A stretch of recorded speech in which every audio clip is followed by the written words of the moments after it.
इस वक्त मैं एक ऐसी घटना से रूबरू करा रहा हूँ अपने D7 अवाम को कि कन्नौज से एक बुजुर्ग आदमी को लेके यहाँ पर डॉक्टर को दिखाने, यहाँ उनका लड़के और उनके दामाद यहाँ उनको दिखाने लेने आए थे और वो अस्पताल से ही यहाँ से गायब हो गए, जो आज 2 दिन हो चुके हैं। अभी तक उनके कोई भी किसी तरह से भी अभी कोई शिनाख्त नहीं मिल पाई, जैसा कि मुझे ज्ञात हुआ है और मुझे बताया गया है। उनके दामाद ने मुझे बताया है कि उनकी कोतवाली के पास उनके FIR भी वहाँ करा दी है, उनकी तहरीर भी दे दी गुमशुदा की उसमें, मगर अभी तक कोई जानकारी पुलिस ने नहीं दी है।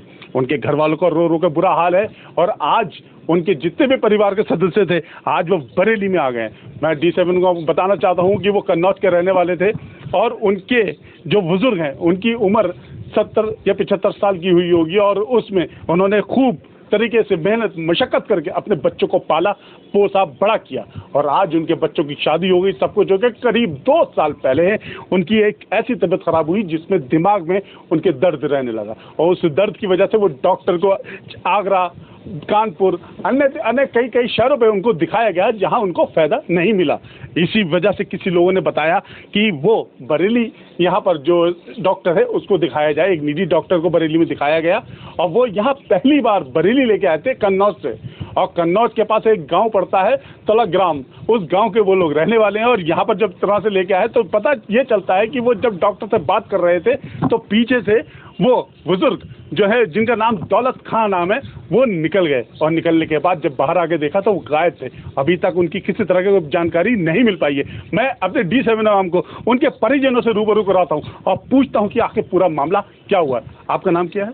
कलीम सिद्दीकी। कलीम भाई, ये मुझे बताइए कि आखिर ये कैसे हो गया कि आप लोग यहाँ दिखाने लाए और दिखाने के बाद अचानक आपके जो ससुर हैं वो गायब हो जाते हैं? सर दवाई लेने के लिए आए थे दुकान पे, जैसे मेडिकल पे हॉस्पिटल में, अस्पताल के अंदर।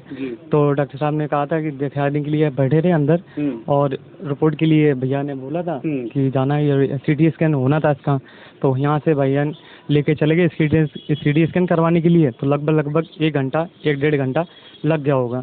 उसके बाद ये आए और केबिन के अंदर मामू को लेके चले गए। तो अंदर से मामू बाहर निकल गए और रोड की तरफ चले गए। तब से लेके मिले ही नहीं अभी तक। अच्छा, तो आप यहाँ बरेली पहली बार आए थे? पहली बार, बिल्कुल। अच्छा, आपने किस डॉक्टर को दिखाया था इन्हें? BK श्रीवास्तव। BK श्रीवास्तव। तो वहाँ पर आपको BK श्रीवास्तव के अस्पताल में आए हुए कितना टाइम हो चुका था? उस 11 बजे आए होंगे हम। क्या तारीख थी? तारीख 24 तारीख को आप 11 बजे डॉक्टर BK अग्रवाल के पास आए, BK श्रीवास्तव के आए। BK श्रीवास्तव में वहाँ पर आपने जब तक दिखाया आपके साथ आपके भाई भी थे। मैं भाई से भी रूबरू होता हूँ कि आप थे वहाँ पर। आपका नाम क्या है? मेरा नाम मुस्तकीम है और मैं मरीज का बाप कहना बेटा हूँ। वो मेरे पिताजी थे। मैं उन्हें दिखाने के लिए यहाँ BK श्रीवास्तव के यहाँ लेके आया था। तो उन्होंने देखा, उसके बाद में उन्होंने CT स्कैन के लिए बोला मुझे। तो मैं सिग्मा जो क्या नाम सेंटर है वहाँ पे CT स्कैन कराने के लिए गया। तो वहाँ 1-1.5 घंटा लग गया। तो उतनी भी देर में मैं वापस आया तो क्लिनिक पे मैंने बिठा दिया पिताजी को और मैं डॉक्टर साहब को CT स्कैन दिखाने के लिए अंदर गया। 1 से 1.5 मिनट के अंदर मैंने रिपोर्ट दिखा के उनसे दवा लिखवा के बाहर निकला तो देखा कि पापा वहाँ पे नहीं थे। फिर मैंने इधर उधर चारों तरफ देखा, रोड पे भी काफ़ी आगे पीछे घूम के देखा, लेकिन उनका कहीं पता नहीं चला। मैं पूरी तरह से ढूंढा हर तरह से, क्योंकि जब आपको ये पता चला होगा कि एकदम आपके पैरों के नीचे ज़मीन निकल गई होगी कि मैं अपने वालिद को दिखाने लाया हूँ, दिखा दें, साथ आज वो गायब होगा तो मैं अपनी माँ को, अपनी बहन भाइयों को क्या मुँह दिखाऊंगा। तो यही हालत इस वक्त रही होगी। मैं आपसे रूबरू हो रहा हूँ और मैं ये पूछना चाहता हूँ कि जब आपने ये सब कुछ, आपने सारा मामला देखा, ढूंढा, थक गए, क्योंकि आपके लिए भी एक ये नया शहर है और नए शहर में ढूंढना बहुत बड़ी बात होती है, तो आपने पुलिस का सहारा लिया?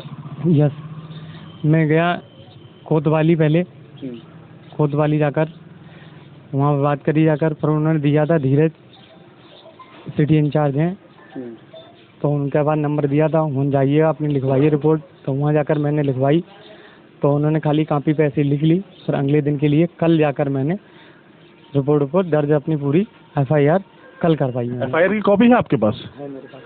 क्या मैं देख सकता हूँ? मैं पुलिस से दरखास्त करता हूं कि वो इस तरह के जहां पर भी जो एरिया के जो उनके फुटेज कैमरे लगे हैं आप उनको सही से चेक करवाएं, ढूंढवाएं, क्योंकि किसी का बाप खोया है, किसी का बच्चा जो है इस वक्त रो रहा है, बुरे हालात हैं, पूरा घर इस वक्त कन्नौज से बरेली आ चुका है। मगर उनको इस चीज़ का ध्यान रखना चाहिए और उस प्रशासन को ये भी बताना चाहता हूँ कि ये FIR की कॉपी है।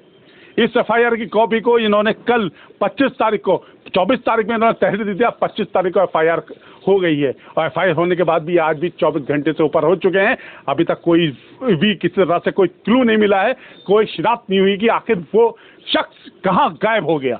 उसको ढूंढना चाहिए, उसको पकड़ के लाएं और पता करें। और जो नंबर, जैसे कि मैं अपने सहयोगी से कहूँगा कि उसको फ़ोटो दिखाएं और फोटो में देखिए आप पूरी तरह से लिखा हुआ है कि यहाँ पर गुमशुदा की तलाश, नाम दौलत खां और सन ऑफ बशीर खां, ग्राम नगला दुर्गा, थाना तला गुरताल ग्राम, जिला कन्नौज UP का। किसी को भी मिलता है तो इन्होंने ये भी लिख रखा है, उसमें सारे नंबर लिख रखे हैं। मैं नंबर बता रहा हूँ 8957597842। दूसरा नंबर भी मैं आपको बता रहा हूँ 8240532664। और तीसरा नंबर भी अगर ये ना लगे तो तीसरा नंबर भी लगा लें 9319067483। और मैं D7 अवाम को बता रहा हूँ कि जो लोग मुझे देखते हैं, जो पसंद करते हैं, मैं उनके लिए कह रहा हूँ अगर किसी को भी इस शख्स कि अगर कहीं दिखता है इस तरह का फोटो, जिस तरह का फोटो कहीं बंदा दिखता है तो उसे एक उचित इनाम भी दिया जाएगा। मैं दरखास्त करता हूं अपने इस आवाम को, और वो आवाम को अगर कहीं पर भी, किसी जगह पे, कहीं भीड़ में भी अगर कोई शख्स,